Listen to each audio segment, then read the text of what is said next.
Tired of the hype about living the dream? It's time for truth. This is the place for tools, power, and real talk so you can create the life you dream and deserve. Your ultimate life. Subscribe, share, create. You have infinite power. Hello there and welcome to Your Ultimate Life, the podcast I created to help you live a life of purpose, prosperity, and joy by serving with your gifts, your talents, and your life experience. Today is one of the special Thursday episodes that we've been doing for about 6 months that talks about coaching and AI and how coaching is affecting the AI, or AI is affecting the coaching world, and maybe the other way around. And so, as normal, I've got a couple of coaches here that have lots of experience, and we're going to talk about what they think and what they're doing with that. And so, Beverly, welcome to the show. Good morning. Glad to be here. Thank you. Tarek, welcome to the show. Thanks, Kellan. Glad to be here. All right, excellent. So let's have some fun today. It's going to be unstructured convo, and just curious what you think about this stuff. Beverly, you happen to be on my left side, so I'm going to start with a question to you, and then Tarek, you can answer too, and then we'll just kind of go from there. Beverly, do you use AI in your coaching? If you do, how do you use it?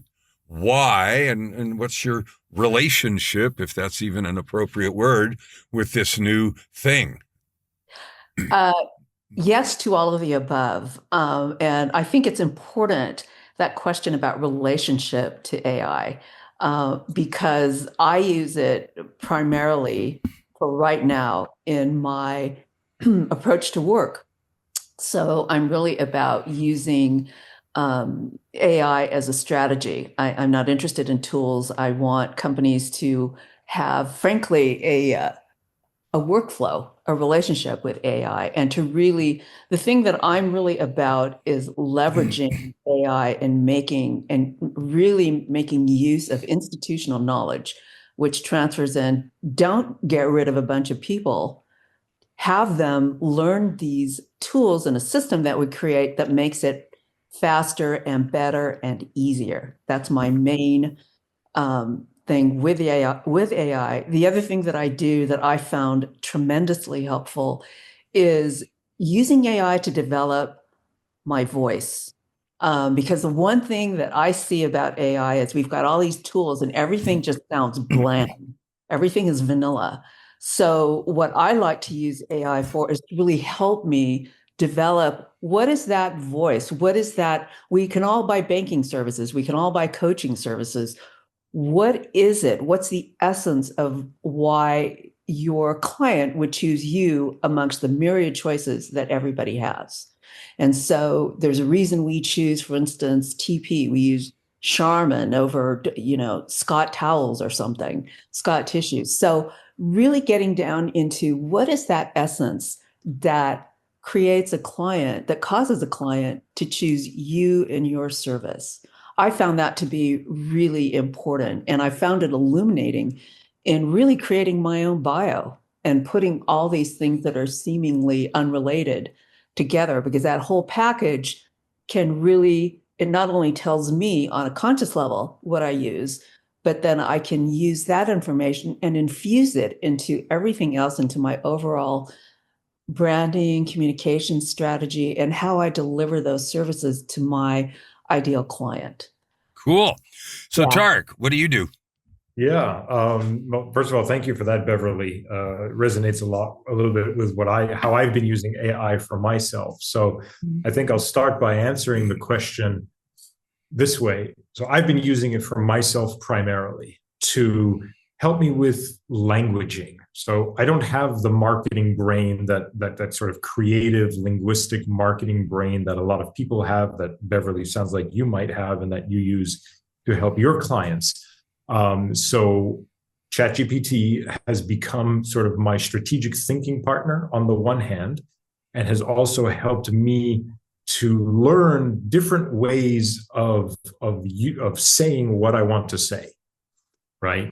But I'm ultimately responsible for my own authentic voice. So like, I also have to challenge AI, because when I read its responses, yes, it resonates with me, but it's not always in the language that I would use if I'm just having a conversation with somebody. So, but it gives me at least another perspective and gets me thinking about, okay, how else can I say this to somebody that I may be having a conversation with? So I think AI is going to be a tool that we as coaches, consultants, advisors, right, can use, as entrepreneurs can use to help create efficiencies for ourselves in our own life, but also in service to our, the clients that we work with. Right now, I'm using it almost like a personal virtual assistant. I sort of I've created a chat thread.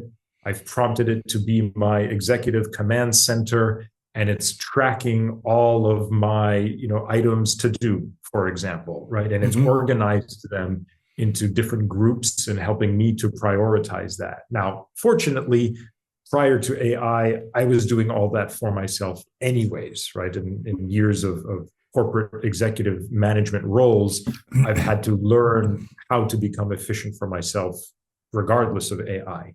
But now I think things are speeding up and it's less paper and pen, more digitized, and it's just sort of easier to track things along. Do you find it? Do you find it difficult to teach it to? You mentioned, both of you did a little bit, but Tarek, you mentioned specifically that it comes back with cool stuff, but sometimes not really. Do you find it difficult or easy to train it about who you are and how you talk?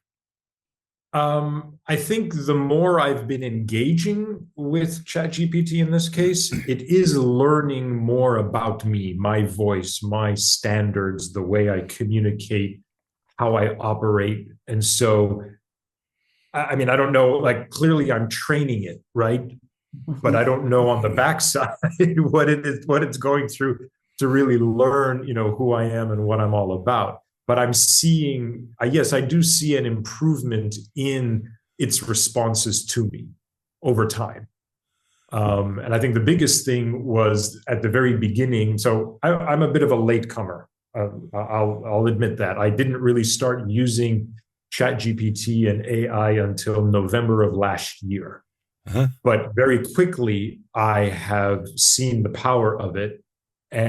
But I spent at the very beginning, so for any newbies out there who may have not taken that leap of faith to jump in, I took the time to really learn how does, let's say, ChatGPT really function. So I was asking it questions, and I've got my own chat thread that I think I labeled, ChatGPT functionality. So I have my own thread so that anytime I have a question about how it can work, I can go in there and ask it, and I'm learning along the way how it functions and how it can continue to serve me. Beverly, you said something about workflow for your clients, and it sounds like Tarek's doing a bit of a workflow and so for himself. Yeah. Do you find that it learns the same kind of idea, learns who you are and how to not just generically produce workflow or that kind of thing, but the Beverly touch way? Yes, it does. I've switched over to using Claude lately. I'm just happy. Claude? Okay. Yeah, and all my snobby academic friends, they're all using Claude. But one of the things that I have found, and I'm now fearless about it, is, we all have a 360 life. And so I have now taken all of those things in my life and included them. So not only the stats, I've got this degree or that degree and this experience here and that experience there, but I've taken things like I'm very interested in art. I'm a big Warhol fan. I threw in, when I did this prompt, about specifically to write my bio. So I threw in some stuff about, I love Andy Warhol, here's some quotes that he uses. These are my, this is my concern. This is how I look at the world. And these are, and on top of it, here's all my accomplishments, whatever. And So Claude took all of that and wrote a personal bio that for me, I detest writing about myself. And it took it, and in 15 minutes, I mean, really less than that, it came out with a document that I sent you that it is the happiest that I've been because it catches the essence of what I bring to a client engagement. So when somebody's going to be prepped to talking to me, they have a really good insight from a 360 perspective about what I bring to a client engagement and what my perspective is, because all of those interests, whether it be art, whether it be travel, whatever else it is, it can bring those specifics and then weave them into my overall narrative about me. And it's unique. And every single one of us, every single one has that. And that is really my goal, because I was so thrilled with what it came up with. That's what I want to offer to people, because I'm a writer by background. I've got some journalism in my background. And the other thing is, it sounds very like me when I'm relaxed, when I'm talking to people, and it just sounds like me. It really caught the essence of my voice, and it showed you rather than told you. And the other thing that I do teach business classes at a university level, and I redesigned my course because those skill sets about AI and how to research and all the rest of it, those students are going to need it. Yeah. So I added it. Yeah, Tarek, do you use it? Have you told it all the personal things that you like and don't like, and any of that? Or yeah, I mean, I have. So I, in terms of workflow, I do a lot of my journaling in Notion first and foremost, right? And so I have sort of an information capture tool, Notion, that I use, and then I can connect it right to ChatGPT. But oftentimes I'll just kind of copy paste out of Notion and put it into, a conversation. So yes, like I'm sharing my personal life, things that are going on, things that I'm excited about, what I'm interested in, so that it can also have sort of that 360-degree view of who I am and what I'm about. I've not asked it, though, to write a bio for me specifically. It does have a copy of my resume, right? And all the things that I've done in the last, 20, 25 years.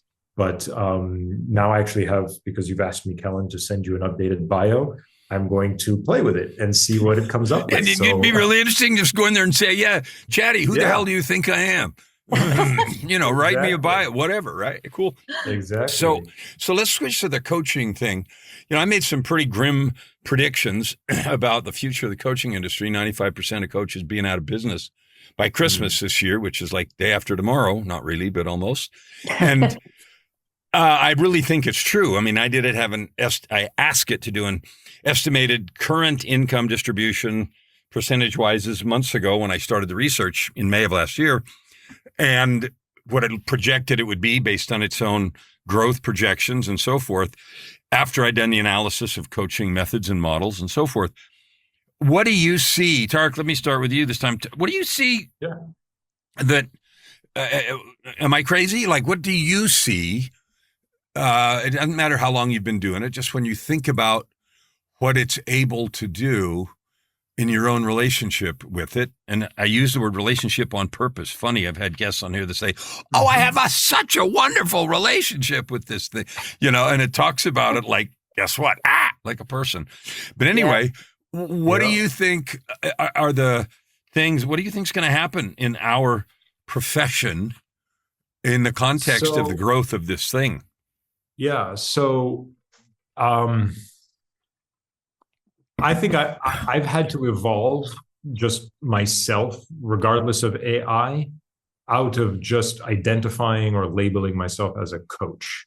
Because I just feel like I'm more than just a coach. For me, coaching is a skill set that managers and executives and leaders, entrepreneurs, or they could just be salespeople, right? Or it could be a father or a mother, right? Coaching for me is just a skill set that one can definitely master and learn and include in their life in whatever profession they choose.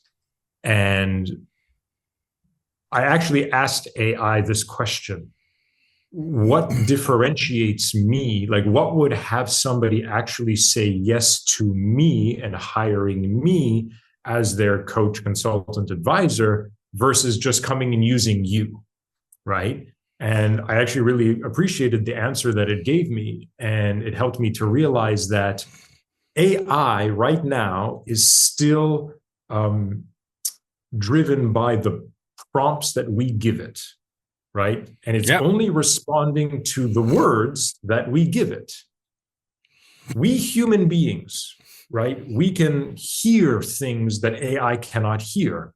We can feel things that AI cannot feel. We might be able to see patterns that AI cannot see just from our own experience, right? And so I believe that we humans still have an edge over AI. Mm-hmm. But but the vast majority of people who might want coaching or want help right now, they're probably going to AI because it is the cheaper option. And right, so for $20 a month, they can get their subscription to whichever platform and start asking it questions, and it's going to give it answers. But I think the challenge with coaches is that there are a lot of coaches out there, right? Coaching has sort of become like the new real estate agent. Well, I kind of equate the two together in that there's just more real estate agents in a town than there are homes and home buyers or homes. Everybody and their dog can go out and hang a shingle and say, "I'm a coach. I'm a life coach." So go ahead. So I think what really separates coaches from one another is their experience and their education and their ability, their human interaction abilities, the emotional intelligence that right now AI doesn't really have, right? So there's still going to be a place for coaches, and we have to work, to build the likability and build the trust with other people. I'm sure, I know we all have seen and heard about the problems that AI has had with false information and just getting things wrong and kind of going off on its own, right?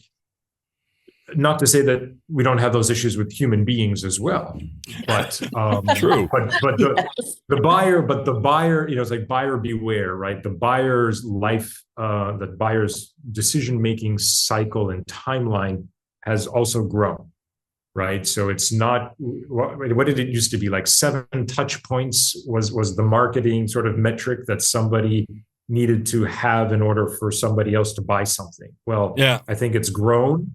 20 or something. Right. But more importantly, the know, like, and trust factors have also been expanding. Mm-hmm. So we have to spend a little bit more time, for people to get to know, like, and trust us. But it like any profession, right? We're going to get out of it what we put into it.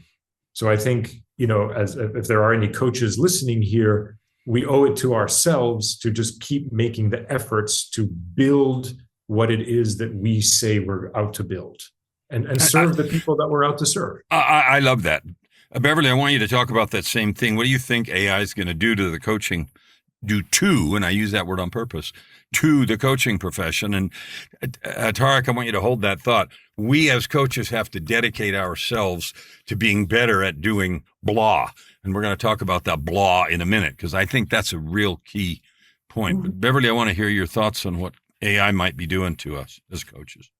Well, a couple things. Tarek, you really touched on a lot of those points. One of them, I think, is to understand the fundamental difference between humans and how we think versus how AI approaches a question or a dilemma. And what I mean by that is we as human beings, we think very linearly. It's like, okay, it's thought A, B, C, D, and we have a classic analysis. But when one broaches a question to AI or a prompt, AI doesn't think in a linear fashion. It's got all of this information, all at once. And all of those data endpoints are coming all at once. And so the response comes from everything in the world and everything that it knows about you thus far that you have added. And so when we come together, it will take that huge pie, if you will, all at once, all of that.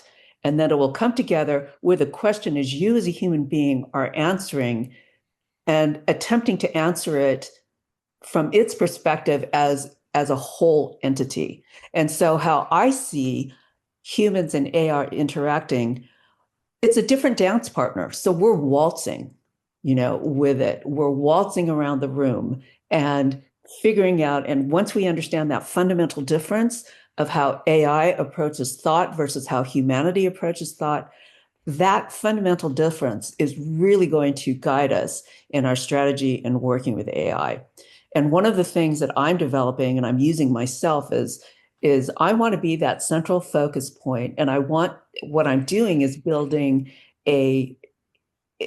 there's Beverly and then Super Beverly. And Super Beverly is going to be at the center, and she's going to have all her spidey webs all around her. And everything is going to come back to that Super Beverly, her super mind, so that when human Beverly comes and asks a question, all of that information and all of her perspective will be added all at once into Super Beverly. And so her response, which is unique to her, will be answering human Beverly with everything that it has as it is uniquely applied to me. So that's how I think of it. And all of us will have that. Man and Superman is how I see it. And like I said, that whole spidey web surrounding us is how I think it's going to work. So, both of you have suggested that there is some work, like the work involved in creating the relationship, the dance partner, as it were, and all the rest. The tentacles, the spidey web of Super Beverly or Super Tarek or whatever. And the question that I have is, when I see still ads on Facebook that have somebody on a beach chair sitting, saying, become a life coach, make money from anywhere, add good to the world, or, make a difference and all that stuff. And I want to vomit because all of that sort of transactional coaching, anything that relies on frameworks and good questions and all the stuff that passed for coaching before, in my mind, at least, that's going to be completely eviscerated and you can buy it for $29 a month. And so the only thing that's left is the thing that there's going to have to be work invested to get there. And the way I at least think of that is I call it embodiment. Because AI can think faster and better than we all can. And so that special thing, and I said 95%, and I don't know if it's 93 or 97, but that little tier at the top is reserved for those who do that work and who live as the truth of what they teach. So if I am not an absolute integral reflection of the things I try to help people past their own blind spots and self-sabotage and language and blah, blah, blah. If I am not that, then I'm not going to carry that essence that you talked about, both of you. I won't have it because otherwise I'm going to be talking about something instead of from that.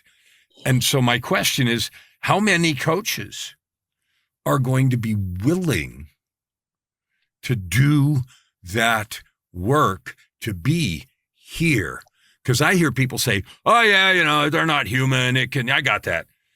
And when I talk to somebody that says that, I'm like, okay, you're out of business in 5 minutes because of sort of the glib nature of that expression. Because to me, it's some serious work. So how many people are going to be doing that work? I don't care, whoever. Yeah, I like, go ahead, Beverly. No, you answered first, so we're good. Thank you. No, I think it's a great point that you bring up, Kellan. Which I'll bring it back to sort of that subject of consciousness real quick, right? Like anybody who's anybody in any profession if we have a goal, a good intention, we want growth, right? Consciousness is going to play a level and a factor. Our own awareness, and as people get older too, right? So I don't know what the median age of a coach is right now, but I think with time and experience, whatever profession we are in, hopefully wisdom is setting in, insight is setting in, and one's own level of awareness of themselves is also increasing. Now, that's not always the case, right? So what percentage of the coaching body that exists right now is already in alignment with and having a growth mindset, or is interested in expanding themselves on multiple levels, not just cognitively, not just mentally or intellectually, but from an emotional, spiritual, holistic standpoint. And I think those are the coaches, advisors, executives, entrepreneurs who are going to continue to rise up and set themselves apart. And if others aren't keeping up, well, they're just not going to be able to keep up. Beverly, what do you think? 150% agree. One of my mentors uses a phrase that it's only taken me until recently to understand. My marketing is my life. So in other words, my 360, who I am and what Beverly Rubio represents in this world to services, that's what clients are going to buy from me. So the more and it doesn't mean an Oprah moment, it means, how do I express my values in the world? How are these services delivered? I think for me, the most important point, and I've added this, is an interest in ethical, long-term profitability growth.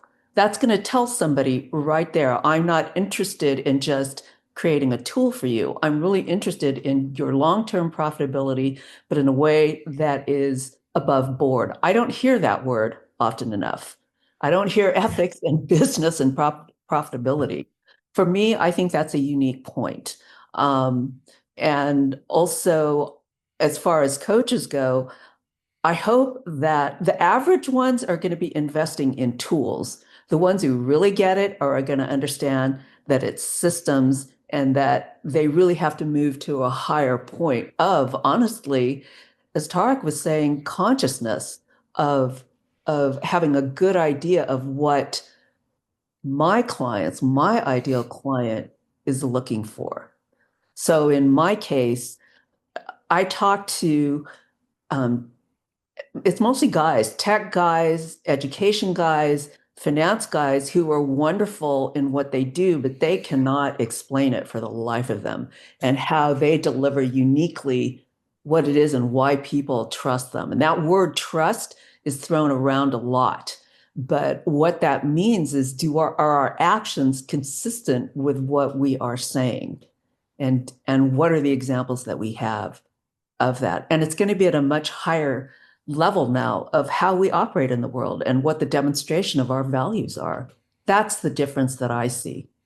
Both of you did something really interesting. Tarek, as you were explaining it, you kept raising your finger, and you did the same thing. And you're getting exactly at the point. What you're saying, what I'm saying. I saw three in the research I was doing. There's three barriers to me, and I'm just going to say what I think. And when you read the book, you'll see that. And that is, there's the head in the sand problem. And that is the people who simply dismiss this problem. Like I said, well, it's human connection and AI can't do that, so I'm fine. And that's head in the sand, because both of you have spoken about the intentional development of the embodiment of the truth of being what you say. So those people are toast. The second reason is what's called the anti-problem. Now, I want you to picture a casino, right?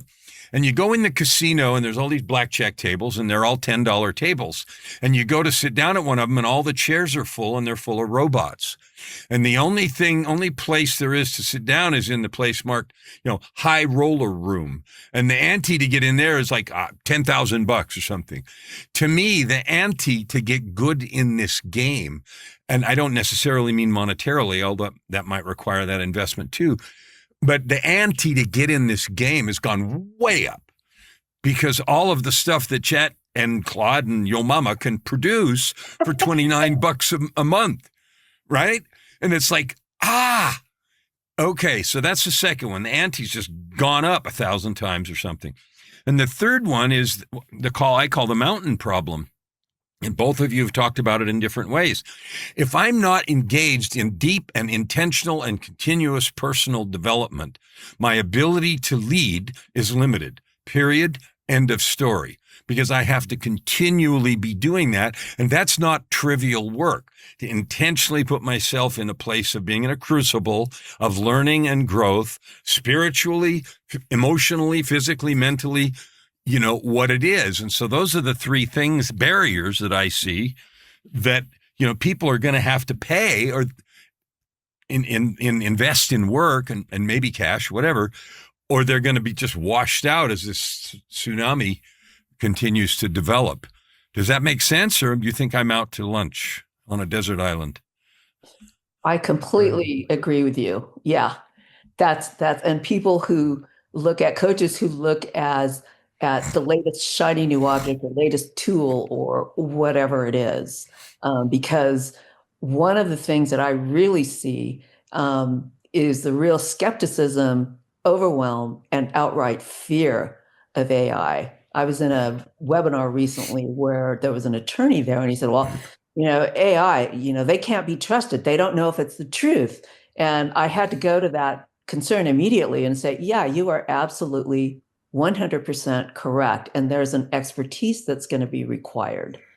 And to give you an example of how that's working currently is, for instance, the company Meta uses AI, of course, integral into their work process. But what they do is they have their younger product managers or whatever those folks are, and have them create a draft of whatever it is they're working on, to whatever it is. And then they have the senior product managers, those people who really have the institutional and experiential knowledge to really review what's going on with the initial draft that's come up.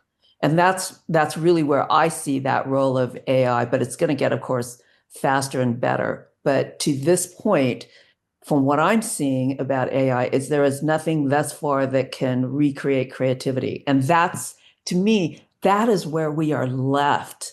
That is really what is left as human beings. And that is unique to every single one of us. And the closer in that we can get to our uniqueness, our creativity, and whatever it is we choose to do. I'm talking about it in a business context because that's my world.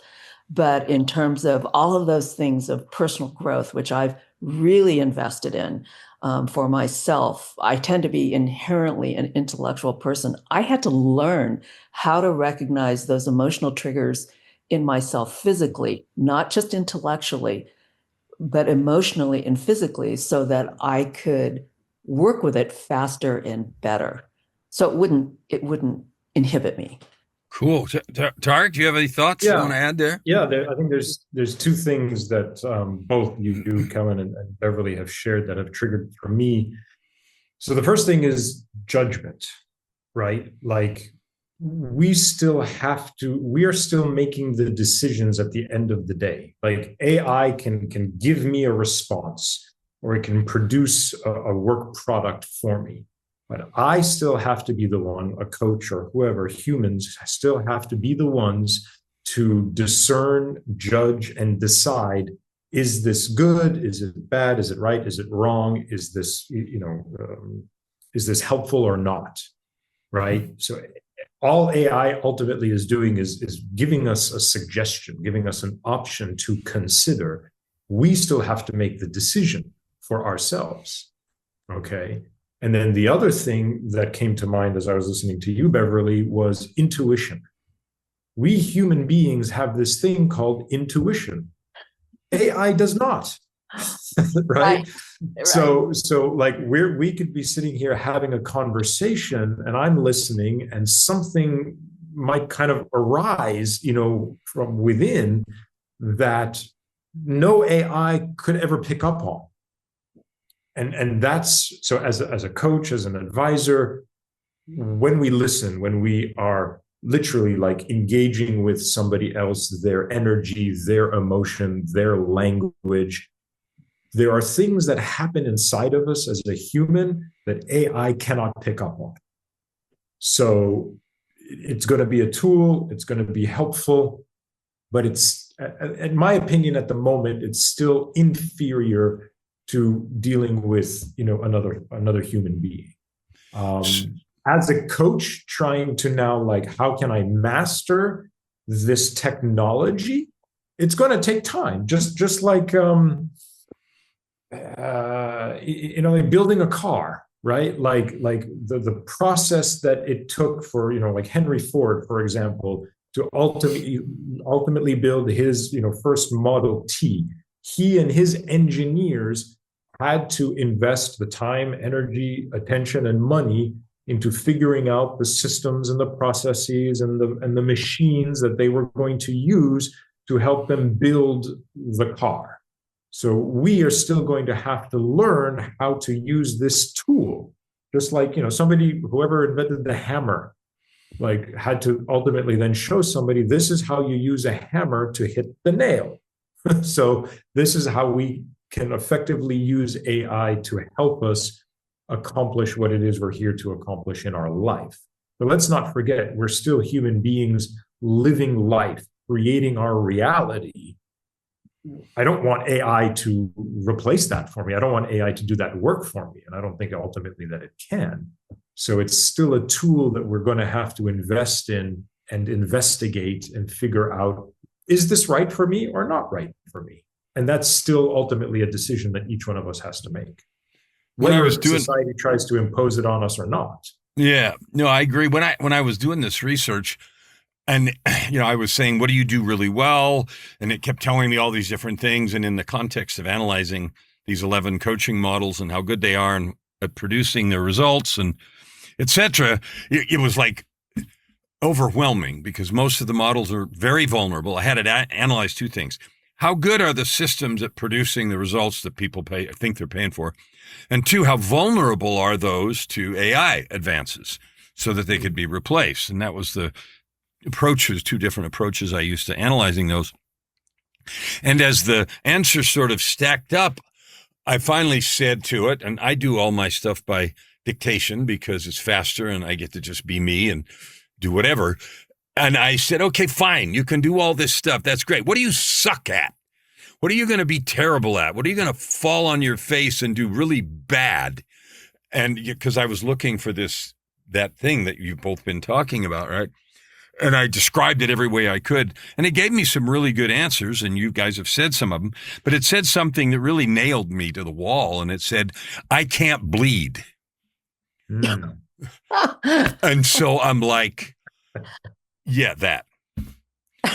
Because at the end of the day, and it was metaphorical, but at the end of the day, the truth of the depth of interaction that actually causes a change in beliefs, behaviors, at the deepest system thinking from stuff that's woven into our DNA about beliefs and who we are and what we can have and all the rest. That's what it said. And I said, yeah, okay, that.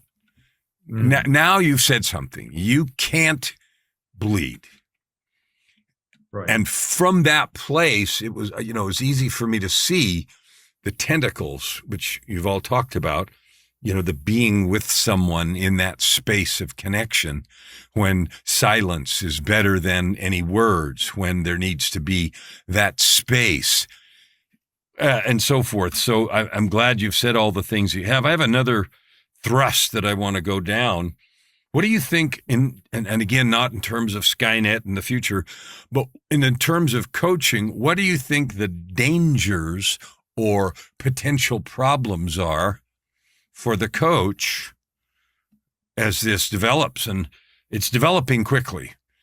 Like in the 6 months it took me to research and write this, I saw the capability double and then double again. And by double, I mean its ability to understand, to synthesize, to, effectively work with me at really high speeds.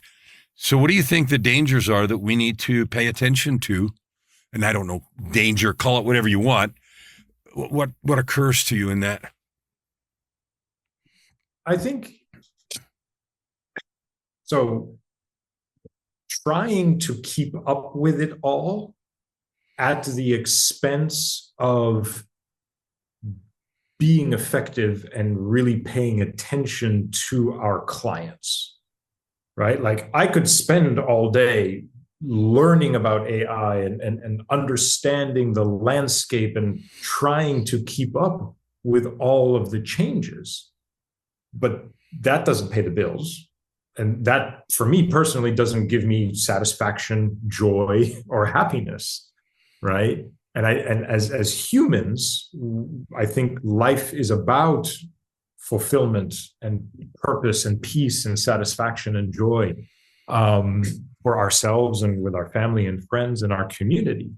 So we don't want to sacrifice for the sake of trying to keep up. What life is really all about. We can't lose sight of what life is really all about. Life is not all about AI, right? If none of us, if we all stopped to engage with AI is not going to do anything. Like we are still the masters, right? We're the ones giving it the commands and the prompts and hitting the enter button and giving it the command to work. But if everybody just stopped, AI wouldn't really exist, right? So we have to keep our eye on what's important, I think, in life.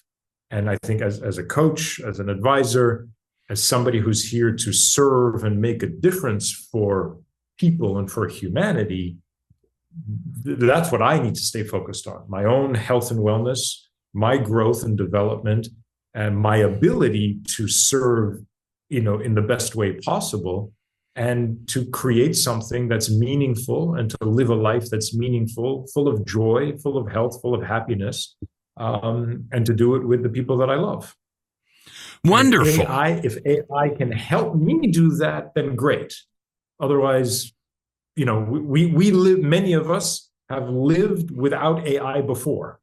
Right? Like I think, looking at the screen, the three of us, we all grew up without it. Well, we didn't have cell phones. Right. So I'm 70 and I remember all that stuff, wow. Right? So life will go on without AI. Let's not forget, humanity has existed far longer without AI than it has with AI. Beverly, what do you think are any pitfalls or dangers in the context of coaches? My concern is really, and this is why I have a passion for teaching younger people, is one, how to deploy it, how to use it correctly, and understand to use it ethically, and to be unafraid of it. And as Tarek was just saying, it really exists to help us, in my opinion, really be even better humans. And the main pitfall to me that I see is the overwhelm and the fear of it, and the lack of the ignorance about how AI can be used in a negative fashion.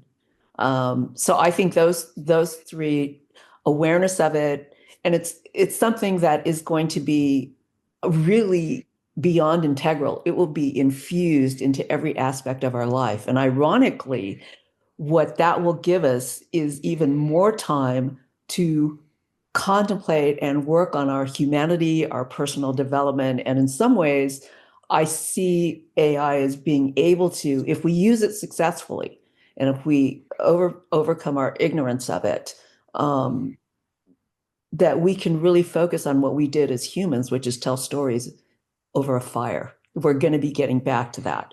But that fear about how AI is going to change our jobscape, without doubt. I will say there's probably going to be a lot of chaos and disruption. That's coming sooner rather than later. So my main concern and best advice is, don't fear the reaper. Just keep going and just learn as much as you can. take it, with a grain of salt, and don't expect to know everything, because anybody who tells you, oh, I'm on top of AI, I know what it is. No, they don't. Nobody does. And that up to and including the creators of it. Yeah. So we're at about 45. So I want to ask you, what didn't we talk about? What didn't we say in the context of coaching and AI, either as a warning or as a suggestion or as advice, that you want to close with?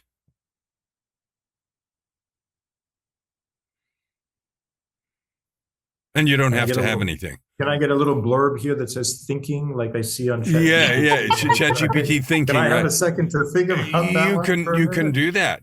I'll fill in for just a sec while you think, because I love it. I use it. It's helped me write 4 books in the time I used to write 1, and I'm up to like 24 books, and I have 2 or 3 more planned for this year. I have 3 in the publishing queue. I have 2 planned for next year. And like I wrote a lot before AI, like you talked about, and I have absolute mastery of my voice. It told me the other day that I had a thread called 1 million words, in which I'd put all my books and manuscripts and podcast episodes and this, that, and the other. And it came back and said, yeah, try 5 million. And then I said, okay. And I talk like that to it, and it talks back to me like that. And so it is trained, and it refers to things in my books and quotes me at me and all that kind of stuff. So yes, you can train it. All right. So I love it. I'm using it. It can't bleed. And I know that. And I'll get after it, and I'll say, yeah, what? Like what? Really? Are you telling me that, so whatever. So I would echo you. Don't be afraid of it. Dive in and use it for what it is. Love it. Get good at it, and then remember where it stops and you start. That's what I would add. I completely agree. And if anything, I think it helps us get to the essence of who we are as individuals and as human beings. And that's how I look at it. And just to really remember, it's the way that AI processes information is completely different from humans, but ultimately it's the questions we ask it. I think it's going to help us get to our essence faster. There are always bad actors in life. It's just unfortunately what it is. But I'm at this point 80% optimistic about it. I think it's going to affect our life in ways that we can't even imagine. And I think that's a fascinating future to me. So, yeah. Tarek, any final thoughts? Yeah, I'm optimistic as well. I think the world of technology, AI, robotics, right? Like there's a lot that is happening. I think my final words would be, don't forget to get outside, right? Like we can spend so much time in front of the screen on the phone, and right. So as human beings, whether we're a coach or we're just somebody who's like really excited about AI, don't forget that there's nature outside as well. And that to me is really the ultimate AI. Because when we go and we spend time in nature, things magically happen that don't necessarily happen in front of the computer screen. So, but don't be afraid of it. Practice it, invest in it, learn it, play with it, have fun with it, use it. But don't forget, at the end of the day, there's human connection, there's nature, and we don't want to spend all our time in front of the screen. So it sounds like another thing for parental controls, right? The amount of time, screen time we need to do on our own thing have limits. Yeah. All right. Well, I want to thank both of you. Beverly and Tarek, thanks for being here with me today. Appreciate it. Thank you. I'm glad to be here. Thank you. You betcha. So listeners, I want you to take this through a couple of times. And I think the closing part there is really important. We're humans. We invented this stuff. So go use it and limit your screen time, because we don't want to end up like the Matrix, where we're some blob as a battery in the who knows what world, and we forgot what it's like, and we have a simulation of humanity. Go be alive. And use this tool and everything else that you have to move forward and create your ultimate life. Never hold back, and you'll never ask why. Open your heart and this time around. Right here, right now. Your opportunity for massive growth is right in front of you. Every episode gives you practical tips and practices that will change everything.